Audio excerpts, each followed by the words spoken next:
I came, I saw, I praise the Lord and break the law.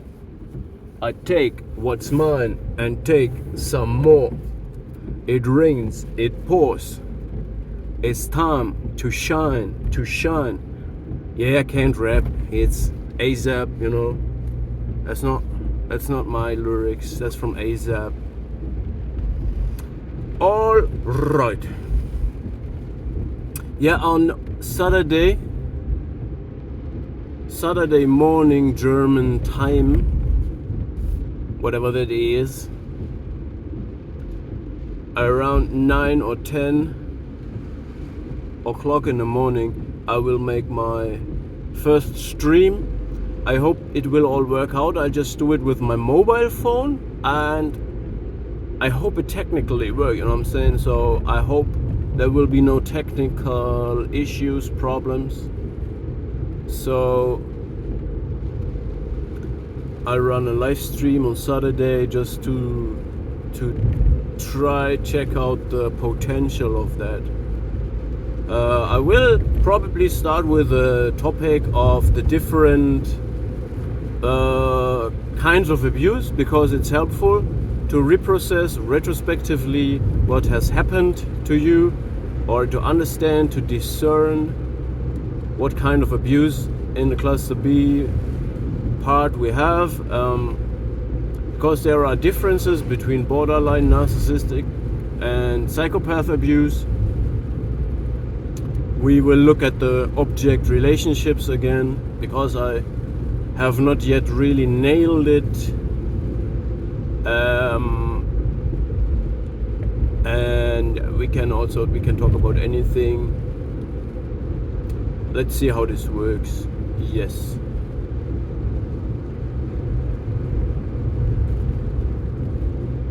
Today it's raining. It rains, it pours. Yeah. So it's kind of dark, as you see in the video. What else? Yeah, I'm thankful for the responses and the feedback I got for these many new topics. I learned very much and shared my progress in these understandings. You know, let's say 5 years ago, I did not know what narcissism is. I had no idea about it. Yet I described, without knowing it, the death drive. I called it the spirit of death.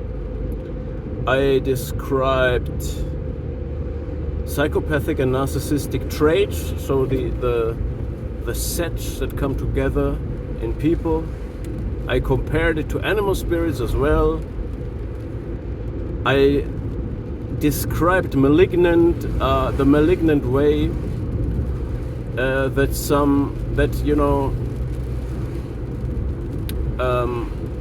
toxic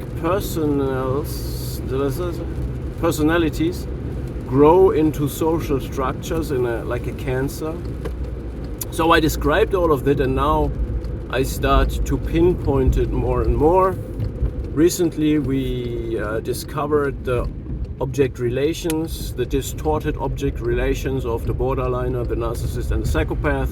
While the borderliner has no introject constancy, the narcissist has no object constancy, and the psychopath has no constancy of object or introject relationships. We can talk on Saturday about what the implications of this are, what does that mean for the abuse and for how these people act. I learned many things. So first I thought, that's all narcissistic, and still it's it makes sense to not make too much. It's not about making a precise diagnosis. We can't diagnose anyone. I can't diagnose anyone, and I'm not doing it. But it helps to narrate and understand 100% what happened, why it happened, why these people act like that. It helps to forgive yourself, it helps to understand the reasons why these people have to act that way, you know, because they are controlled by death drive. Where does the death drive come from? How does it manifest? And so on.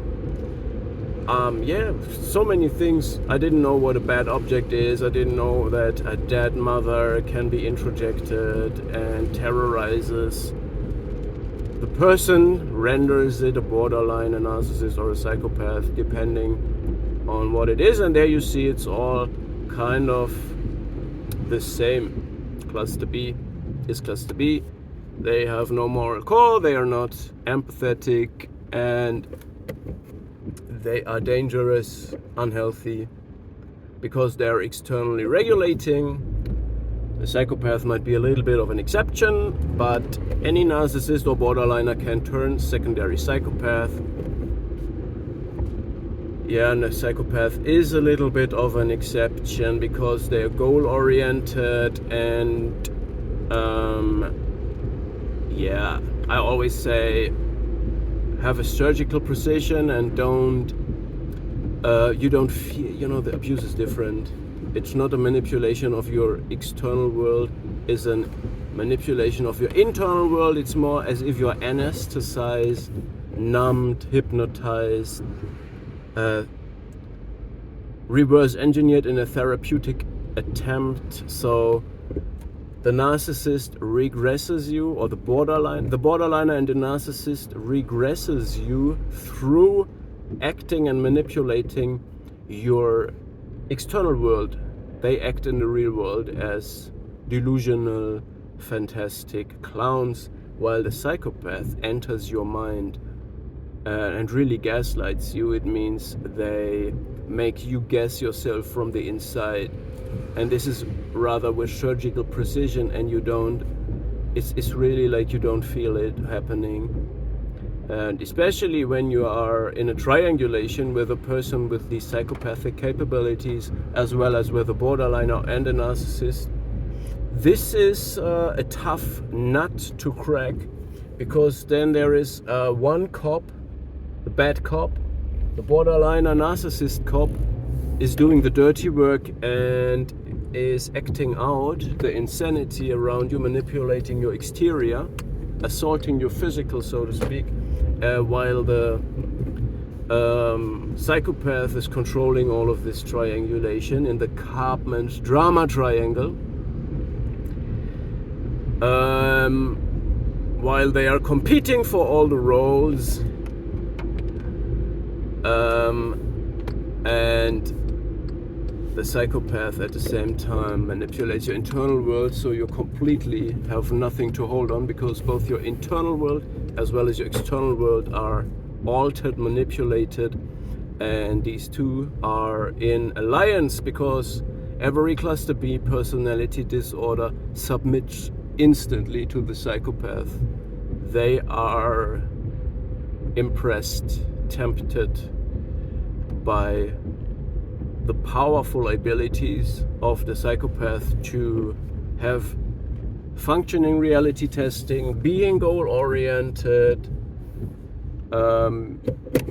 being able to tap in. We also have other topics for Saturday. We could talk again about what subclinical narcissism means, subclinical borderline, subclinical psychopath, dark personalities, dark tetrad, dark dryad, dark pentagram. Could talk about all of that.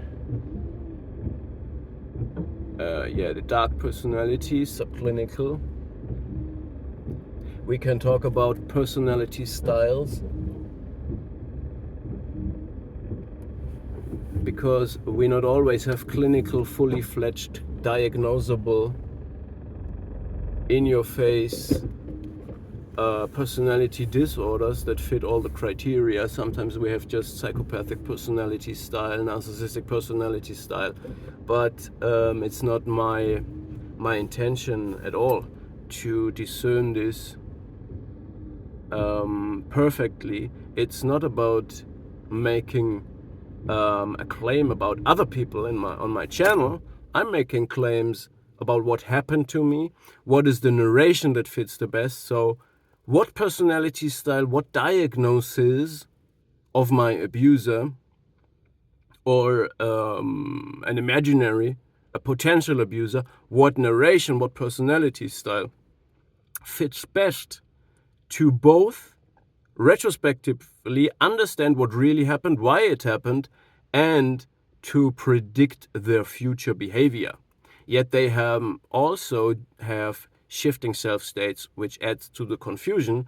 Therefore, you can have memories of narcissistic abuse and memories of psychopathic abuse from the same person, because they might switch self-states for different reasons. So on Saturday, we might shed some light on that. Wouldn't that be funny?